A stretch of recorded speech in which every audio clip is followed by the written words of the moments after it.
Welcome to A Conversation with History. I'm Harry Kreisler of the Institute of International Studies.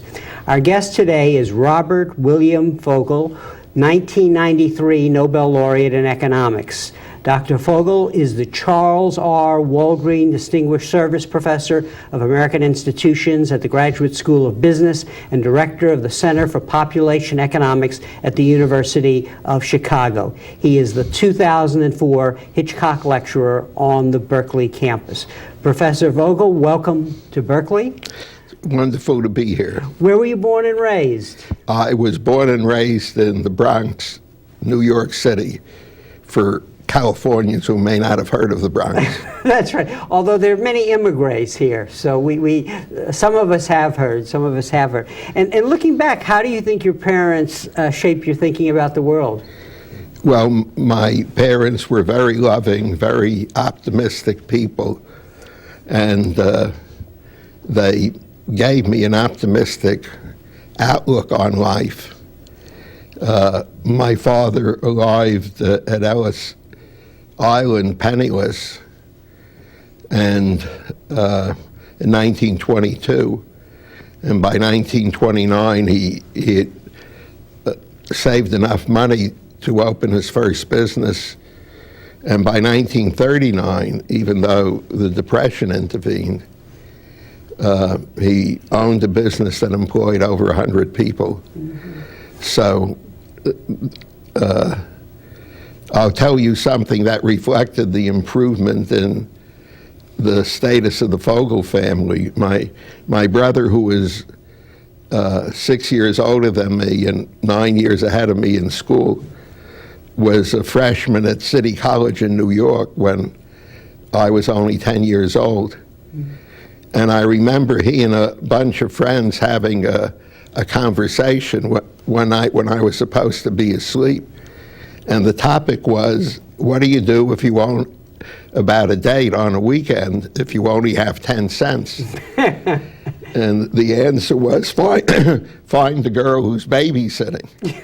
A nickel will get you there and a nickel will bring you back. That's very good. By the time I went to school, I was going to Cornell, a private school, and on an allowance that would have staggered my brother. Mm-hmm. in 1936. And you were going to Cornell in what year? 1944. 1944. And did your father want his sons to go into business? He was very eager to. One of the big disappointments in his life was that neither my brother nor I wanted to take over the business.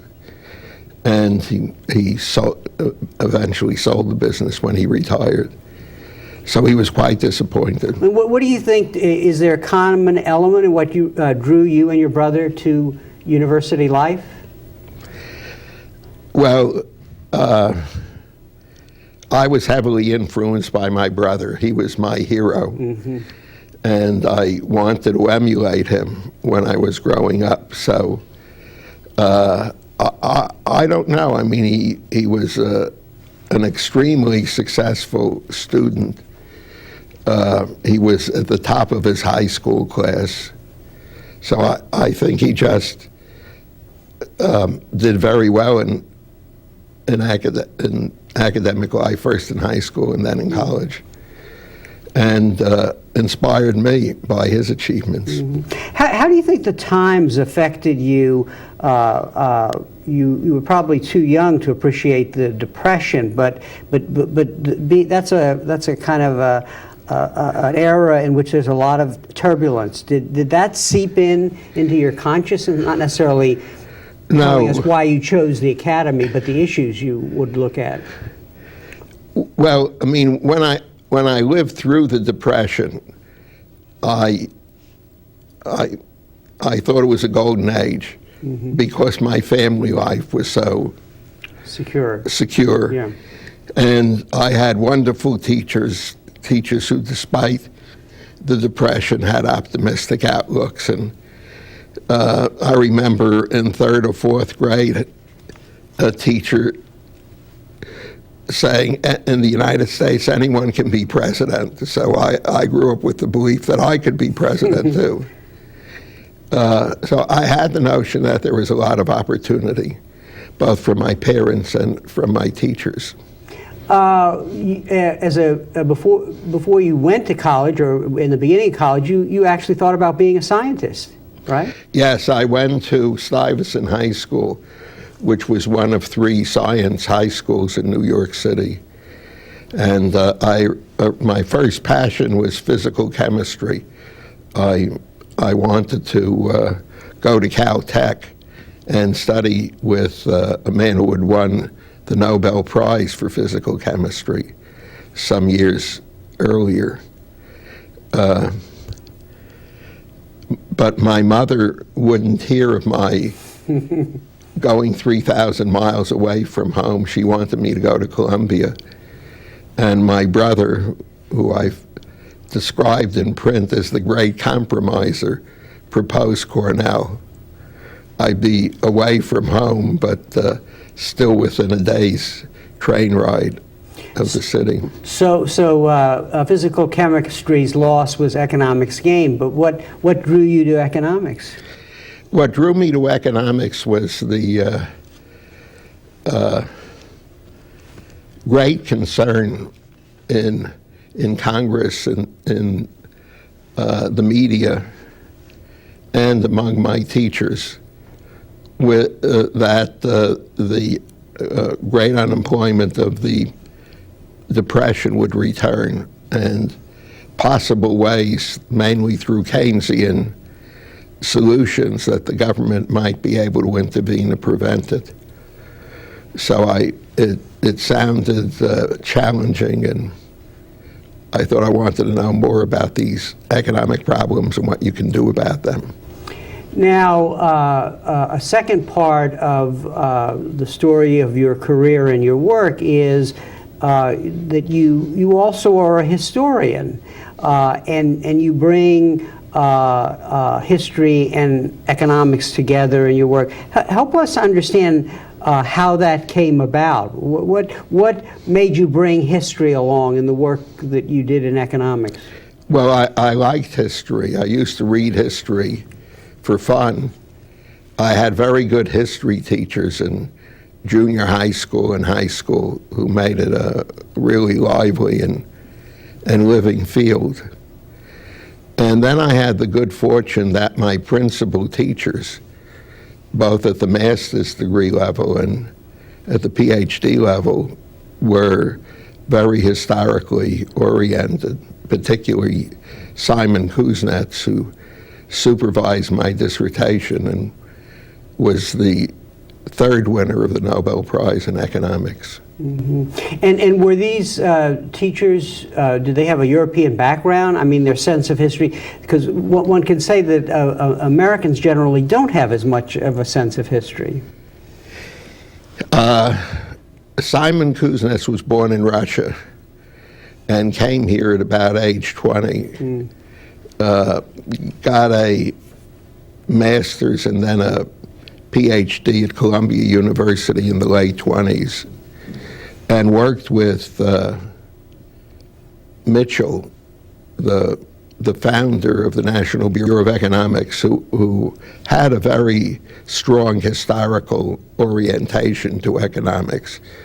And the National Bureau in general has appreciated history as a source of evidence and as a basis for forecasting likely developments in the economy. So I think the fact that I was with teachers who, although they were economists, valued history as a basis for forecasting.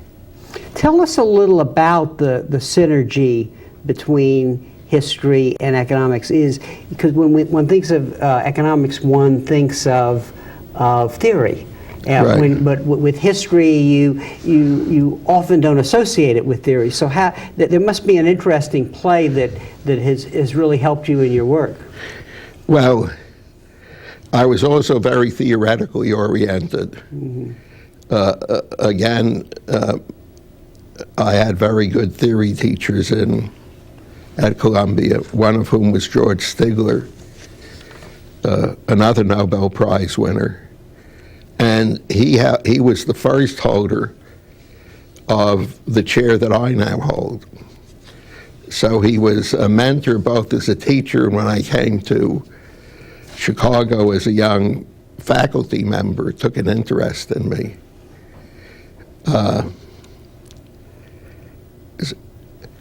So he was very pleased to see how I was combining economic history with theory, and helped to encourage me to develop that approach at the University of Chicago. I think I read that you wrote this somewhere, that the historical point of view makes you better aware of the evidence you need. Explain that to us. Well, I think one way to look at it, I mean, if you look at the kinds of problems we're now worried about, we being Congress, the President, the makers of national economic policy, we worry about the fact that the Social Security system may go bankrupt in 30 years, or that Medicare may go bankrupt in a similar time span. Well, if you're going to forecast 30 years in advance, are you just going to do it with today's data? Or do you want to see how the demand for health care and the cost of providing it have changed over a substantial period in the past in order to forecast likely trends? So you have to be a historian to be a good forecaster. You have to know what data to look at. And most of our forecasters, even though they're not trained as economic history, have to learn a lot of economic history.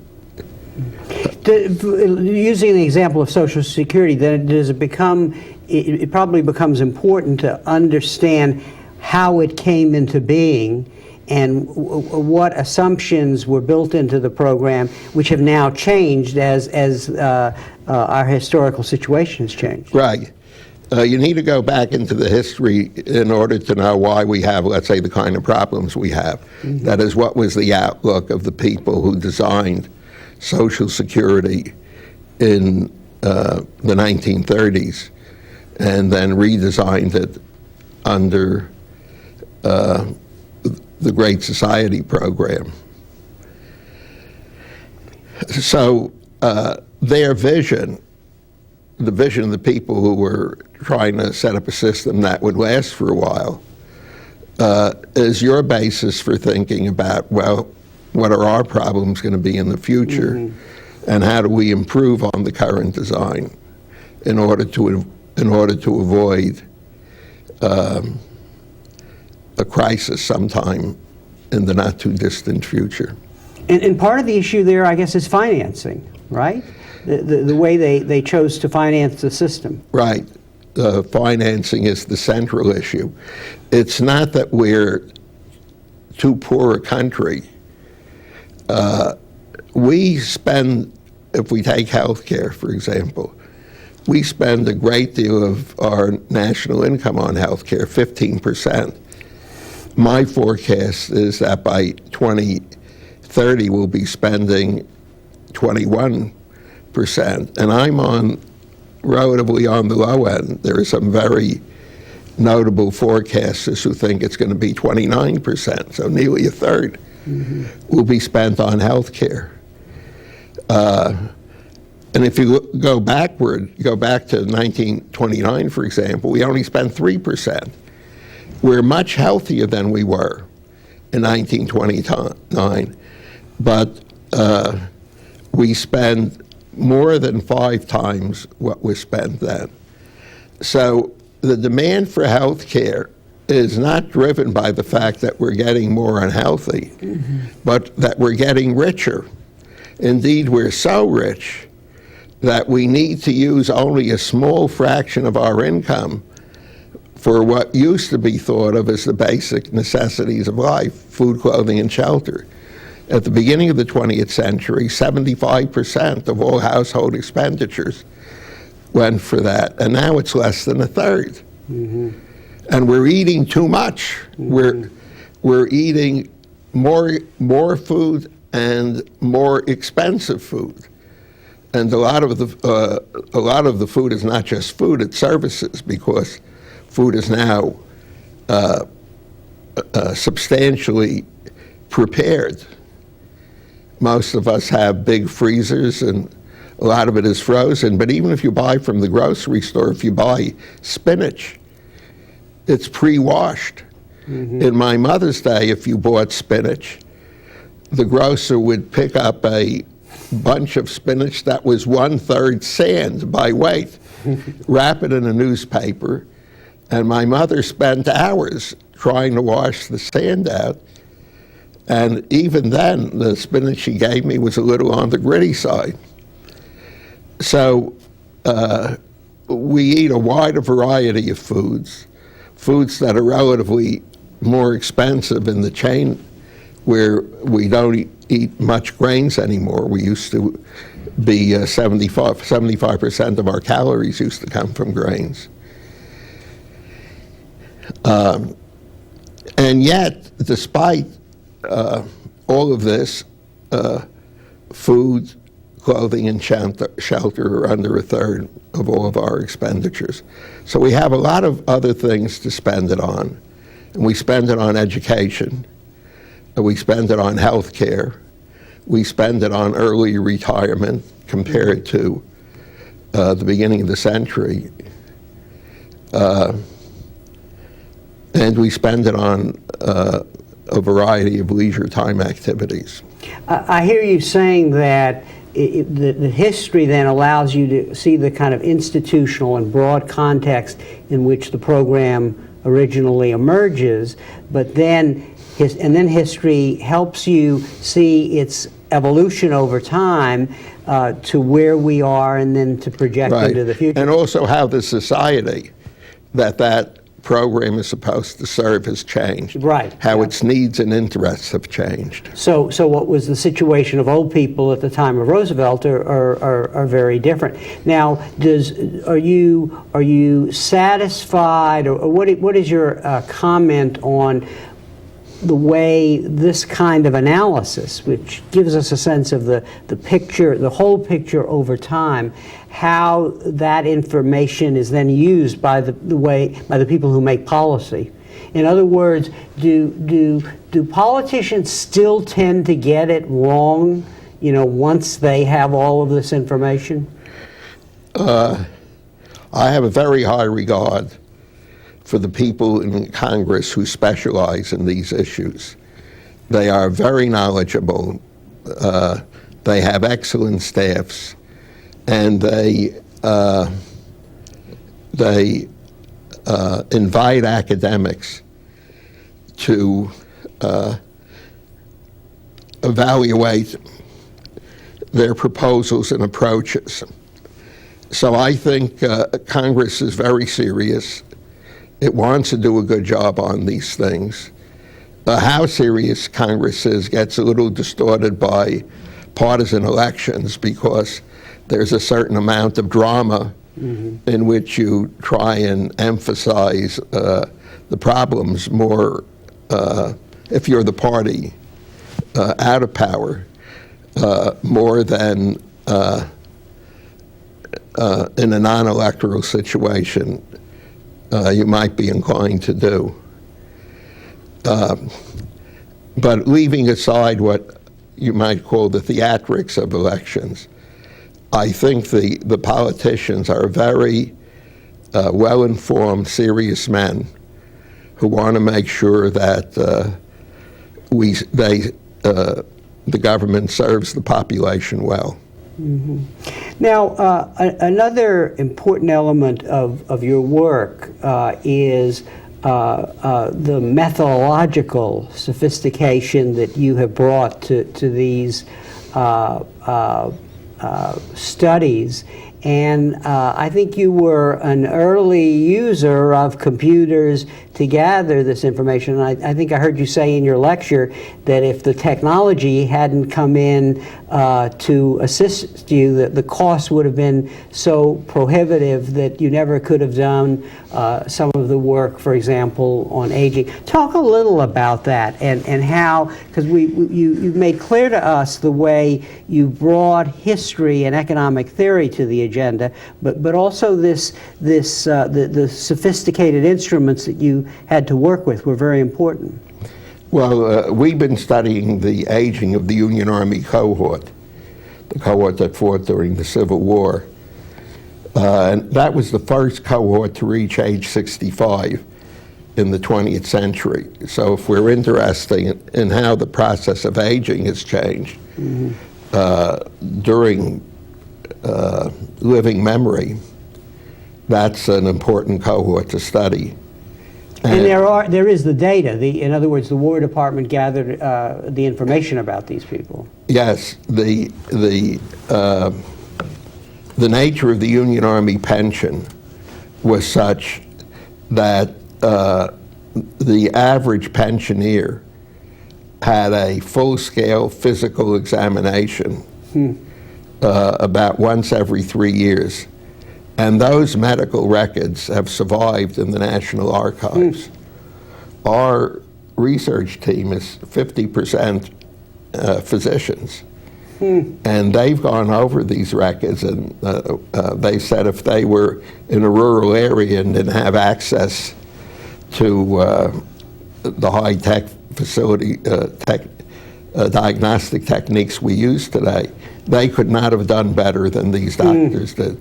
So it was absolutely first-rate clinical medicine. And from that, we've been able to learn a great deal about differences in the burden of diseases and in the process of aging. The Union Army cohort aged about 10 years more rapidly than we did. For example, in my cohort, the average age of onset of arthritis is about age 65. In the Union Army cohort, it was about age 54. So we've pushed back the age of onset of arthritis by 11 years. And the same thing is true with heart disease, with respiratory disease, and so on. All these things start later.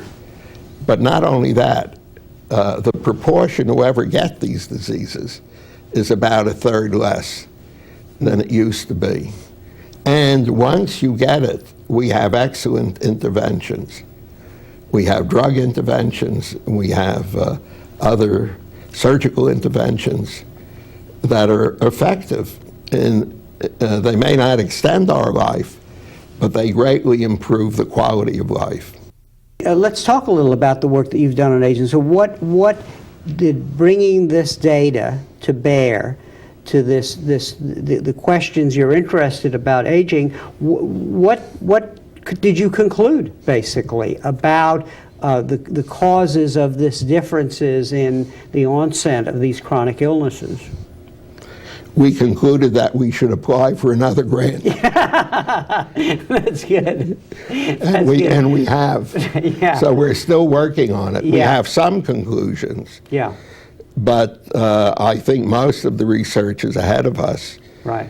And we've been invited by the National Institute of Aging to engage in a parallel project, which we call Explaining the Decline in Disabilities during the 20th century,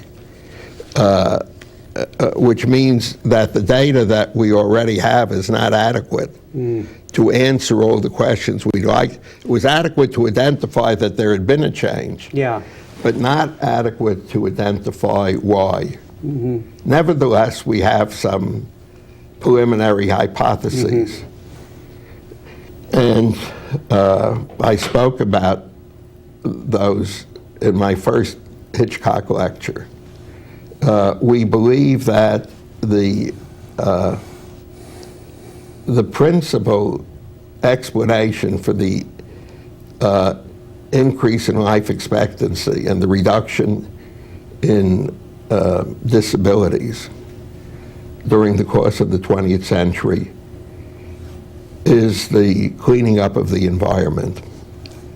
That the exposure to very severe health, to use an epidemiologist's word, health insults, were very severe and did long-term damage to the physiology of the people who were exposed to them. And this is at birth? I mean, in the early stages of life? It includes in utero, yeah, but it's throughout the life cycle. Okay.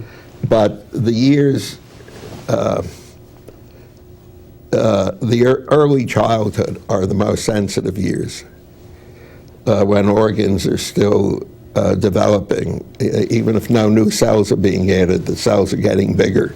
That's why we get bigger. Our cells get larger. And in some systems, like the central nervous system, new cells keep getting added throughout the developmental ages. Now, that means if you have processes which interfere with cellular formation, you may have deficits in the organs that are not literally apparent, but take the form of earlier breakdown. And there have been a number of studies in the United States, in several countries in Europe, and in India, among others, that reveal a high correlation between characteristics of the fetus at birth and characteristics of development during the first year of life that predict such things as the odds of having high blood pressure or type 2 diabetes or chronic respiratory disease in your 50s and 60s. So is one preliminary conclusion that one might reach that health expenditures devoted to early child care could be an important issue, could be an important way to address some of these problems? Yes, that's a definite policy implication that's arisen from this work. Not just early child care, but prenatal care as well. So the prenatal period and early childhood period, investments in good health, including counseling of mothers, getting women who smoke to stop smoking, getting women who drink to stop drinking during pregnancy, and to eat appropriately. All those things will lead to healthier fetuses and healthier infants and healthier life throughout the developmental ages and into middle and old age. I get the sense as I listen to you that this is, your work really transcends economics and history, because it's really quite interdisciplinary in terms of all the fields of knowledge that come to bear in reaching these kinds of conclusions. That's right. I spend more of my time these days with doctors than I do with economists. Yeah. Although, don't get me wrong, I love economics. That's good. That's good. You use the term in your lecture and in your book, the theory of technophysio-evolution. Right. Talk a little about that, because that really points to the insights that are coming from all these different fields about what has created the conditions for this change in people's health. Well, one of the things that we've done in our search for evidence bearing on the explanation for the enormous increase in life expectancy over the past 3 centuries has been to identify physiological changes that may have explanatory power. And in this connection, one of the most important measures is a class of measures called anthropometric measures. They're physical characteristics of the body, such as height, sitting height, the size of the amount of fat that you have on your body, the amount of lean body mass, a measure called the body mass index, which is weight standardized for height. And these things have shown to be highly correlated. The improvement in these anthropometric measures are highly correlated with the increase in life expectancy and the reduction in morbidity over time and over the life cycle.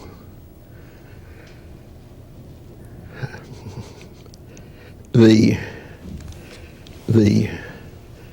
person born in 1950 has twice the life expectancy, more than twice, 2.5 times the life expectancy of someone who was born in 1700. So over 300 years, we've doubled life expectancy.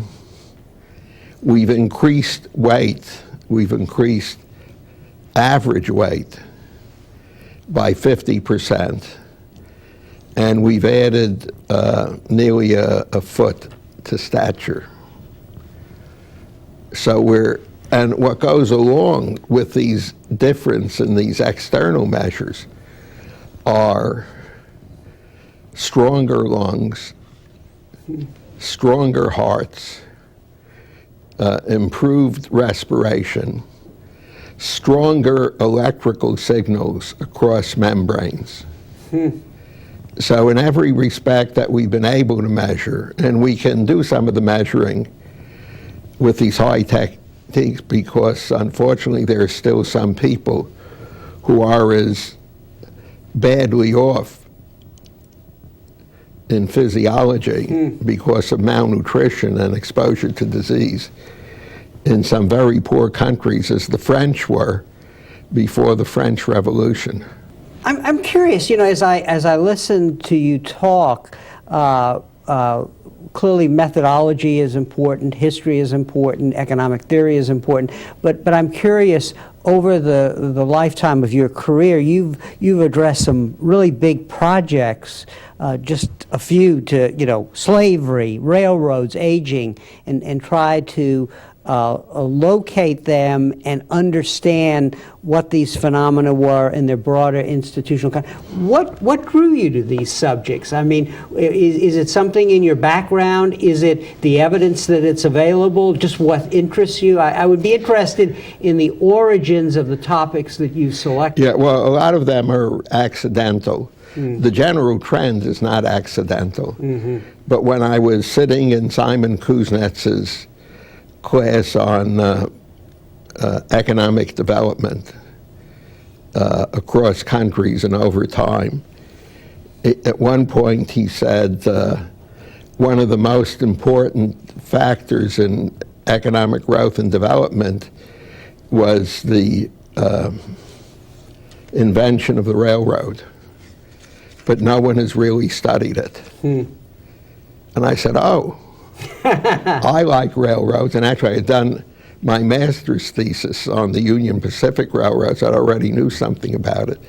So I decided to write my PhD dissertation on railroads and American economic growth. I got into the study of slavery as an accident. The precipitating factor in this case was the editing of a book called the reinterpretation of American economic history, which was supposed to bring together about 30 of the best articles in Cliometrics, that is, in works of economic history using pretty high-tech statistics and econometrics. And we divided the book into 9 sections, one of which was on the economics of slavery. And Stan Engelman and I wrote a rather long introduction to it.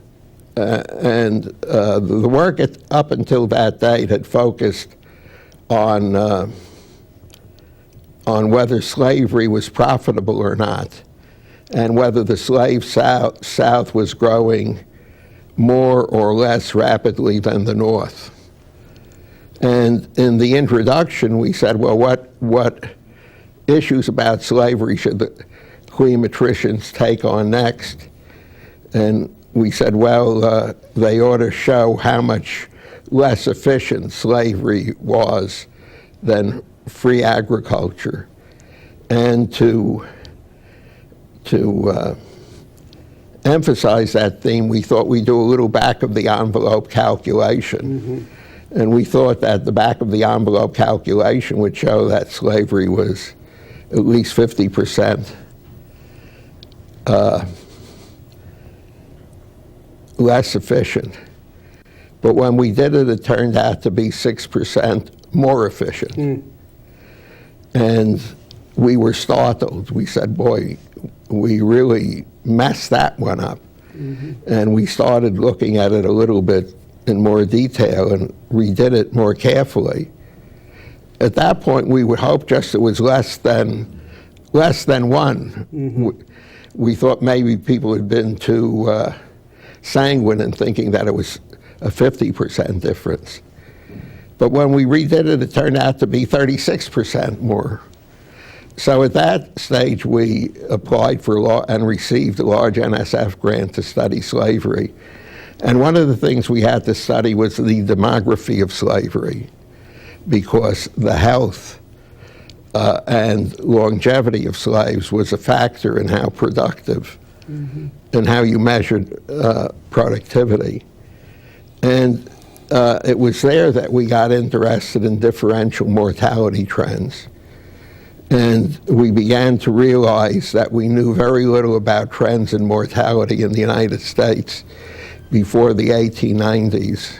And we were aware that the Mormons had collected genealogical data and that was available in Salt Lake City, with which you could reconstruct the pattern of change in mortality. And so we began a project on the improvements in life expectancy from about 1710 on.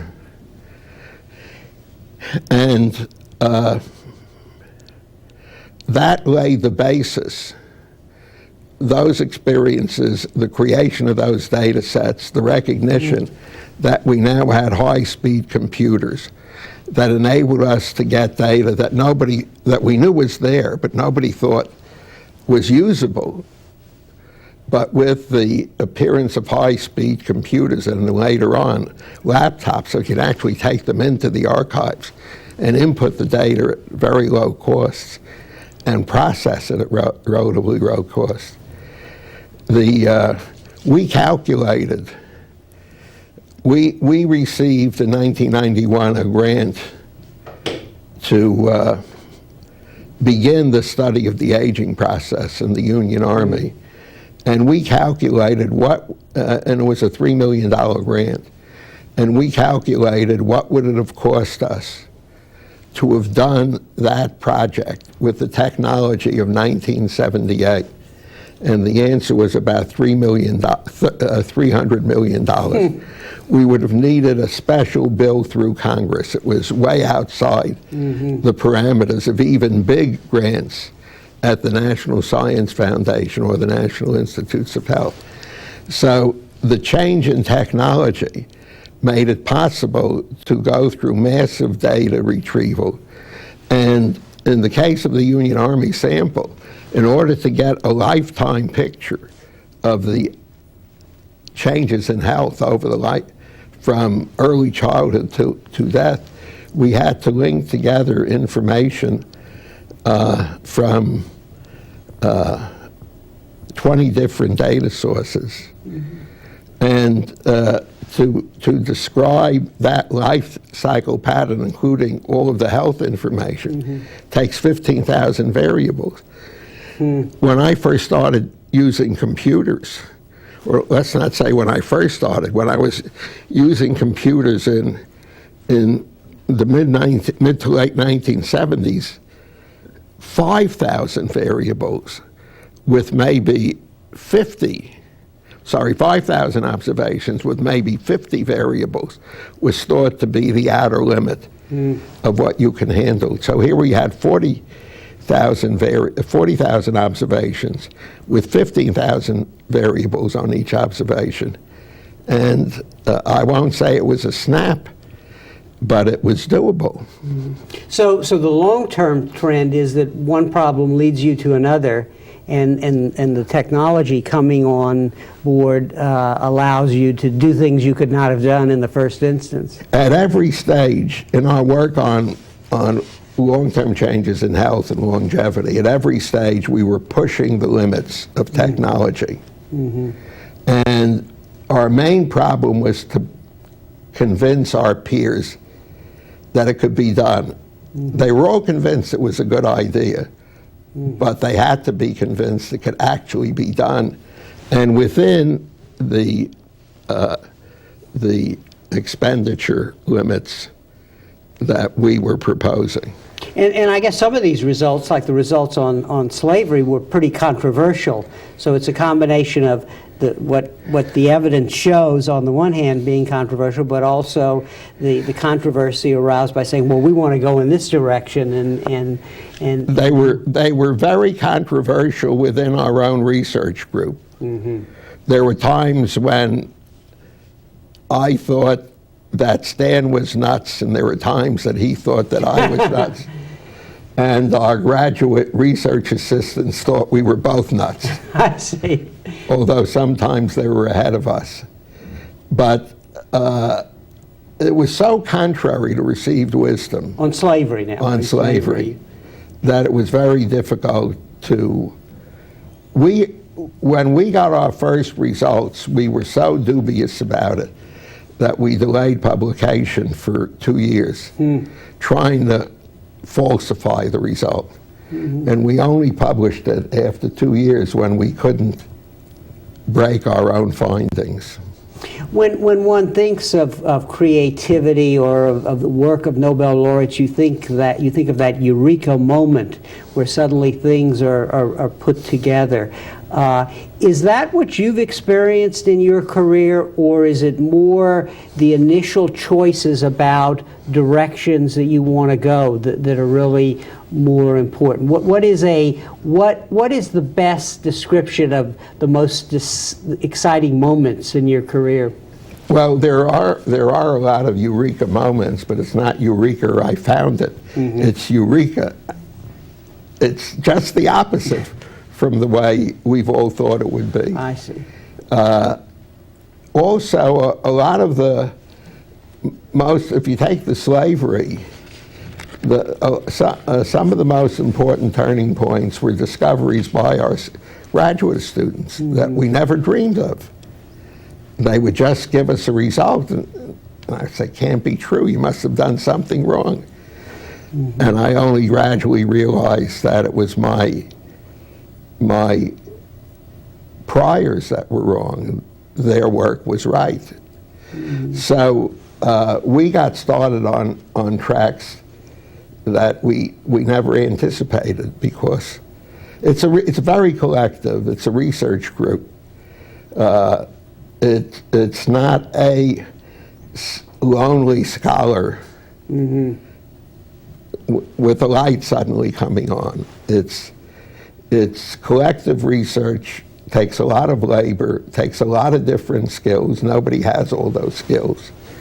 programming skills, analytical skills, historical skills, statistical skills. And so different people are contributing different kinds of expertise, and they all are part of the research program. And I don't know of anyone who participated in our research groups who at the end of it could say, gee, well, I really knew that at the beginning. Mm-hmm.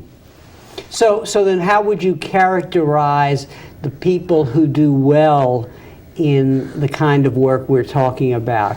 Are there particular skills or characteristics that are good to have? Hard work. Hard work. Patience. Is patience? Hard work, patience, are willing to put up with tedium, because you know at the end something interesting might come out of it. But in order to get to that really interesting or surprising thing, there's a lot of tedium you have to overcome. If students were to watch this tape, how would you advise them to prepare for the future, you know, in the kinds of fields that you've worked in? Just study the basic disciplines, the basic. There is sort of, if you're in economics, get the main foundations of economics, the theoretical, the statistical, and the empirical skills that we train PhD economists in. If you're a historian, learn the history of the period very thoroughly. Take advantage of quantitative data that may be available. It's not the only form of data, but is an important additional form. And everyone uses word processors, so the computer isn't as frightening as it was 30 years ago when it seemed like some mysterious black box. Mm-hmm. And many students have, in history, picked up the kinds of skills that you need, let's say, to do a study in demographic history, or in changes in voting behavior in political history, or changes in the standard of living of the lower classes. Those things, those skills are now widely available, and there are many people in history departments who have those skills and can convey it to their students. I infer from your writings, some of which I've read, a small portion of them that I've read, that you think writing is also important, clear writing. Writing is probably the single most important skill. Mm-hmm. The ability to communicate, that's what writing is. And in some fields, they're so technical that the writing consists of a series of equations that can go on one page, and the only words are, we begin with, mm-hmm. And we have lemma 1, lemma 2, lemma 3. All that goes in between it is in Greek. And then at the end you say QED. Mm-hmm. That's it. There are fields of mathematics where you don't have to write well, although many of my friends in mathematics are more skilled in humane discipline than, let's say, social scientists are.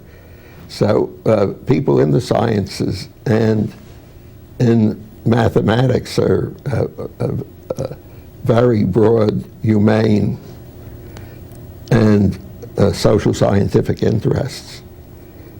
That I think is part of American scientific culture. And one final question, building on all that you've studied, where do you think the interesting problems are going to be in this this cross between history and economics? You know, I'm so focused on the economics and biodemography of aging, that I'm not a good person to ask that question too broadly. I do not follow economic history in the way that I once did, so I still have a lot of friends, and I speak to them, so every few months they bring me up to date on something that's exciting or new. But I can tell you a lot about what's interesting in aging research. The central problem that needs to be answered is, will we be able to constrain the increase in the demand for health care? A related question is, what is the likely what will the likely pattern of age-specific morbidity and disability rates be over the next several decades? I think there's general agreement that for most conditions they're going to become milder, be pushed off further in time in terms of onset, but not necessarily in all conditions. There is some evidence that the prevalence of diabetes is increasing. And for younger people, there have been some increases in asthma. So within the framework of a general improvement in health, there can be reverses, and indeed everything can be reversed. Of course, these are not genetic changes, they're environmental changes. So a worsening of the environment for any one of a variety of reasons can cause serious setbacks. As I said, I'm an optimist. I'm an optimist from early childhood on. And I believe that we're going to get healthier. I believe that I've written in the book that I just published, I forecast that life expectancy during the current century would increase by another 30 years. So that life expectancy of people who are undergraduates here will end up, the average length of life will end up being close to 100. Well, on that very positive note, I want to thank you, Professor Fogel, for coming to Berkeley to give the Hitchcock Lectures and taking the time to be on the show. Thank you very much. Thank you for inviting me. And thank you very much for joining us for this conversation with history.